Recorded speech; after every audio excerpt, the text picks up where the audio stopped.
নমস্কাৰ সানি technology YouTube চেনেলৰ দৰ্শকসকলক মই সানি আপোনালোক সকলোকে পুনৰবাৰ স্বাগতম জনাইছো। ৰাতিপুৱাৰ কেইবাটাও গুৰুত্বপূৰ্ণ খবৰ আপোনালোকৰ বাবে যুগুতোৱা হৈছে। গোটেইকেইটা খবৰে আপোনালোকৰ বাবে বহুতেই গুৰুত্বপূৰ্ণ, গতিকে আপোনালোকে ভিডিঅ'টো প্ৰথমৰ পৰা শেষলৈকে চাই থাকক। আজিৰ প্ৰথমটো খবৰে হৈছে ৫ লাখ চাকমা শৰণাৰ্থীৰ বোজা অসমে নলবৰ বাবে বিজেপিক ভোট দিয়াৰ পৰা বিৰত থাকক, ভূপেন বৰাৰ মন্তব্য। ৫ লাখ হাজং চাকমা শৰণাৰ্থীক অসমত সংস্থাপিত কৰিবলৈ কেন্দ্ৰীয় গৃহমন্ত্ৰী অমিত শ্বাহ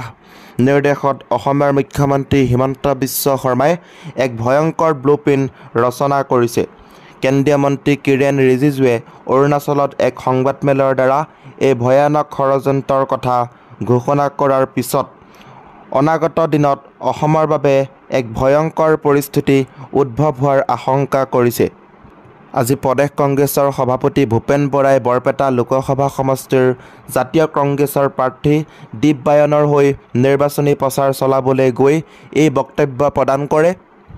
অসমৰ নতুন প্ৰজন্মৰ ভৱিষ্যত সুৰক্ষিত কৰাৰ স্বাৰ্থত অসমৰ ৰাইজক অমিত শ্বাহ আৰু হিমন্ত বিশ্ব শৰ্মাৰ ষড়যন্ত্ৰ উফৰাবলৈ অহা ২৬ এপ্ৰিল আৰু ৭ মে'ত বিজেপিৰ বিৰুদ্ধে ভোট দিবৰ বাবে প্ৰদেশ কংগ্ৰেছৰ নেতাজনে আহ্বান জনায়। ভূপেন বৰাই সংবাদ মাধ্যমৰ আগত কয় যে বিজেপিক ভোট দিয়া মানে অসমে আকৌ বিদেশীৰ বোজা গ্ৰহণ কৰিবলৈ বাধ্য হোৱা কথাটোকেই সূচাব। অসমৰ মানুহৰ মূৰত লাখ লাখ বিদেশীৰ বোজা জাপি দিয়াৰ ষড়যন্ত্ৰ কৰা এই চৰকাৰক উফৰাবৰ বাবে ৰাইজে এতিয়া সিদ্ধান্ত ল'ব লাগে। ভূপেন বৰাই কয়, অসম চুক্তিক এসময়ত গীতা, কোৰাণ, বাইবেল বুলি স্বীকাৰ কৰা বিজেপিয়ে এতিয়া চুক্তিৰ মূল আত্মাক নস্যাৎ কৰি অবৈধভাৱে কা জাপি দিছে। ইয়াতে ক্ষান্ত নাথাকি এই চৰকাৰে অৰুণাচলত থকা ৫ লাখ হাজং চাকমাক অসমলৈ অনাৰ ব্যৱস্থা কৰিছে।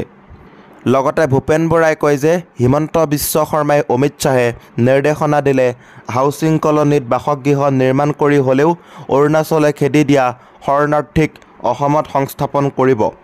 নিজৰ বিৰুদ্ধে থকা গোচৰৰ ফাইল পুনৰ নুখুলিবৰ বাবেই জাতিৰ শত্ৰু হিমন্ত বিশ্ব শৰ্মাই অমিত শ্বাহৰ নিৰ্দেশ অমান্য কৰাৰ সাহস নকৰে। ৰাইজে মনত ৰখা ভাল যে বিজেপি চৰকাৰ কেন্দ্ৰত পুনৰ আহিলেই অসম বিদেশীৰ চৰণীয়া পথাৰত পৰিণত হ'ব। মুখ্যমন্ত্ৰী হিমন্ত বিশ্ব শৰ্মাই অসমীয়া জাতিৰ বিৰুদ্ধে এক ডাঙৰ ষড়যন্ত্ৰত লিপ্ত হোৱা বুলি কৈ ভূপেন বৰাই কয় যে হিমন্ত বিশ্ব শৰ্মা জাতিৰ বাবে মুঠেই দায়বদ্ধ নহয়। হিমন্তই ব্যক্তিগত লাভৰ বাবেহে সদায় ৰাজনীতি কৰি আহিছে। তাৰ লগতে কৈছে এইজন নেতাই জাতীয় স্বাৰ্থক কুঠাৰঘাত কৰি নিজৰ ৰাজনৈতিক লাভালাভৰ বাবে যিকোনো পৰ্যায়লৈ যাব পাৰে বুলিও ভূপেন বৰাই উল্লেখ কৰে আৰু ৰাইজক ভোটৰ জৰিয়তে জাতীয় স্বাৰ্থ সুৰক্ষিত কৰিবলৈ আহ্বান জনায়। ২ নম্বৰৰ খবৰটি হৈছে ঘৃণামূলক ভাষণৰ বাবে প্ৰধানমন্ত্ৰী নৰেন্দ্ৰ মোদীৰ বিৰুদ্ধে ব্যৱস্থা লোৱাৰ দাবীত ২০০০ নাগৰিকৰ নিৰ্বাচন আয়োগলৈ পত্ৰ। সোমবাৰে ২২ এপ্ৰিল দেশৰ হাজাৰ হাজাৰ নাগৰিকে নিৰ্বাচন আয়োগলৈ পত্ৰ লিখি ভাৰতীয় জনতা পাৰ্টীৰ তাৰকা প্ৰচাৰক তথা প্ৰধানমন্ত্ৰী নৰেন্দ্ৰ মোদীয়ে মুছলমানৰ বিৰুদ্ধে কৰা ঘৃণনীয় মন্তব্যৰ বিৰুদ্ধে ব্যৱস্থা গ্ৰহণ কৰিবলৈ অনুৰোধ জনায়। প্ৰধানমন্ত্ৰী নৰেন্দ্ৰ মোদীক বিপদজনক আৰু ভাৰতৰ মুছলমানসকলৰ ওপৰত প্ৰত্যক্ষ আক্ৰমণ বুলি অভিহিত কৰি ২,২০০ৰো অধিক নাগৰিকে নিৰ্বাচন আয়োগক কৰা আবেদনত এইদৰে কয়, এজন তাৰকা প্ৰচাৰক হিচাপে প্ৰচাৰ চলোৱাৰ সময়ত প্ৰধানমন্ত্ৰীয়ে ৰাজস্থানত দিয়া ভাষণে ভাৰতৰ সংবিধানক সন্মান কৰা লাখ লাখ নাগৰিকৰ আৱেগক আঘাত কৰিছে। নিৰ্বাচন আয়োগৰ দৃষ্টি আকৰ্ষণ কৰি নাগৰিকৰ গোটটোৱে কয় যে ভোট বিচাৰি মোদীৰ ভাষাই বিশ্বৰ গণতন্ত্ৰৰ মাতৃ হিচাপে ভাৰতৰ প্ৰতিচ্ছবিক গুৰুতৰভাৱে ক্ষতিগ্ৰস্ত কৰে। পত্ৰখনত স্বাক্ষৰকাৰীসকলে কয় যে নিৰ্বাচন আয়োগে এনে ঘৃণামূলক ভাষণৰ বিৰুদ্ধে কোনো ব্যৱস্থা গ্ৰহণ নকৰাটোৱে ভাৰতৰ বিশ্বাসযোগ্যতা আৰু স্বায়ত্তশাসনক ক্ষতিগ্ৰস্ত কৰিব। ইফালে ভাৰতীয় কমিউনিষ্ট পাৰ্টীয়ে মাৰ্ক্সবাদী মোদীৰ বনাঞ্চৰা ভাষণৰ বাবে দিল্লী আৰক্ষী আয়ুক্তৰ ওচৰত এজাহাৰ দাখিল কৰে। ৩ নম্বৰ খবৰটি হৈছে ২৪ এপ্ৰিলৰ সন্ধিয়া ৫ বজাৰ পৰা ২৬ এপ্ৰিল সন্ধিয়া ৫ বজালৈকে ড্ৰাই ডে ঘোষণা কৰা হৈছে। ড্ৰাই ডে ইন আছাম ৰাজ্যৰ সুৰাপায়ীসকলৰ বাবে এটা বেয়া খবৰ। কাইলৈৰ পৰা নাপাব সুৰা লোকসভা নিৰ্বাচনৰ দ্বিতীয় পৰ্যায়ৰ ভোটগ্ৰহণৰ বাবে ভোটগ্ৰহণৰ পূৰ্বৰ পৰা 48 ঘণ্টালৈ ড্ৰাই ডে ঘোষণা কৰা হৈছে 24 এপ্ৰিলৰ সন্ধিয়া 5 বজাৰ পৰা 25 এপ্ৰিল সন্ধিয়া 5 বজালৈকে ড্ৰাই ডে ঘোষণা কৰে নিৰ্বাচন আয়োগে দৰং ওদালগুৰি ডিফু কৰিমগঞ্জ শিলচৰ আৰু নগাঁও লোকসভা সমষ্টিত ঘোষণা কৰা হৈছে ড্ৰাই ডে ঘোষণা হোৱা সময়খিনিত দ্বিতীয় পৰ্যায়ৰ লোকসভা নিৰ্বাচনৰ অন্তৰ্ভুক্ত অঞ্চলৰ ভিতৰত কোনো ব্যক্তি বা দলে নিচাজাতীয় দ্ৰব্য মজুতকৰণ সুৰা বিক্ৰী মাদক দ্ৰব্য বিতৰণ বা হোটেলত এনেধৰণৰ সামগ্ৰী সেৱন আদিত নিষেধাজ্ঞা জাৰি কৰা হৈছে সকলো শুল্কাধীন পণ্যাগাৰ ভাৰতত নিৰ্মিত বিদেশী সুৰাৰ খুচুৰা দোকান বাৰ অথবা ক্লাব হোটেল ষ্টাৰ হোটেল দেশীয় সুৰাৰ দোকান বা অন্য ধৰণৰ প্ৰতিষ্ঠানত এই ড্ৰাই ডেৰ সময়ছোৱাত সুৰা বিক্ৰী বা সুৰা সেৱন কৰা বন্ধ থাকিব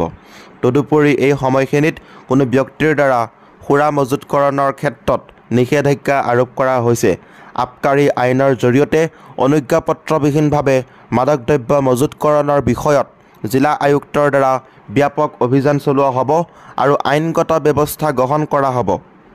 4 নম্বৰৰ খবৰটি হৈছে খিলঞ্জীয়া এলেকাত প্ৰচাৰ বন্ধ কৰিছে হিমন্ত বিশ্ব শৰ্মা আৰু পীযুষ হাজৰিকাই অখিল গগৈয়ে মন্তব্য কৰিছে নগাঁৱত সংবাদমেল সম্বোধন কৰি মুখ্যমন্ত্ৰী ডক্টৰ হিমন্ত বিশ্ব শৰ্মা আৰু মন্ত্ৰী পীযুষ হাজৰিকাৰ বিৰুদ্ধে সোচ্চাৰ বিধায়ক অখিল গগৈ মন্ত্ৰী পীযুষ হাজৰিকাৰ বিৰুদ্ধে ধন বিলোৱাৰ অভিযোগ অখিল গগৈৰ ৰাজ্যত আৰম্ভ হৈছে লোকসভা নিৰ্বাচনৰ দ্বিতীয় পৰ্যায়ৰ প্ৰচাৰ অভিযান ইয়াৰ লগে লগে পৰিলক্ষিত হৈছে শাসক বিৰোধীৰ কথাৰ আক্ৰমণ প্ৰত্যাক্ৰমণ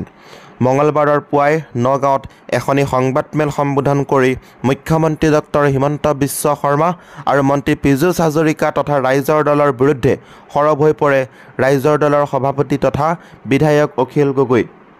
মুছলমানৰ ভোট নালাগে মুছলমান মহিলাক সন্তান জন্ম দিয়া মেচিন বুলি কোৱাৰ পাছত এতিয়া মুছলমান এলেকাত ভোট বিচাৰি ঘূৰি ফুৰিছে মিয়া এলেকাত সভা সমিতি কৰিছে এতিয়া লাখ লাখ টকা খৰচ কৰি সভালৈ মানুহ আনিছে বিজেপিয়ে আনকি মিয়াৰ ভোট বিচাৰি বিজেপিৰ নেতা তথা মুখ্যমন্ত্ৰী ডক্টৰ হিমন্ত বিশ্ব শৰ্মা পীযুষ হাজৰিকাই অসমীয়া এলেকাত প্ৰচাৰ বন্ধ কৰি কেৱল মিয়া এলেকাত প্ৰচাৰ চলাইছে এনেদৰে হিমন্ত বিশ্ব শৰ্মা পীযুষ হাজৰিকাক আক্ৰমণ কৰে বিধায়ক অখিল গগৈ ইয়াৰ লগতে নগাঁও লোকসভা সমষ্টিৰ বিজেপি প্ৰাৰ্থী সুৰেশ বৰাৰ বিৰুদ্ধে সোচ্চাৰ হৈ অখিল গগৈ কয় এটা সময়ত সুৰেশ বৰাৰ নাম কৈ ল'ৰা ছোৱালীক ভয় খুৱাইছিল বহুতে এতিয়া সেইজন সুৰেশ বৰাক বিজেপিয়ে দিছে প্ৰাৰ্থিত্ব মুখ্যমন্ত্ৰী হিমন্ত বিশ্ব শৰ্মা আৰু পীযুষ হাজৰিকাৰ নিৰ্বাচনী প্ৰচাৰক সমালোচনা কৰি অখিল গগৈয়ে মুছলমানৰ ভোটৰ বাবে উদাউল হৈ পৰা হিমন্ত বিশ্ব শৰ্মা আৰু পীযুষ হাজৰিকাই এতিয়া মুছলমানৰ ভৰিত ধৰিবলৈকে বাকী আছে বুলিও কটাক্ষ কৰে অখিল গগৈ আজিৰ এই ভিডিঅ'টোৰ মাধ্যমেৰে আপোনালোকক কেইবাটাও গুৰুত্বপূৰ্ণ খবৰ দিব চেষ্টা কৰিলোঁ যদি আপোনালোকৰ খবৰকেইটা শুনি ভাল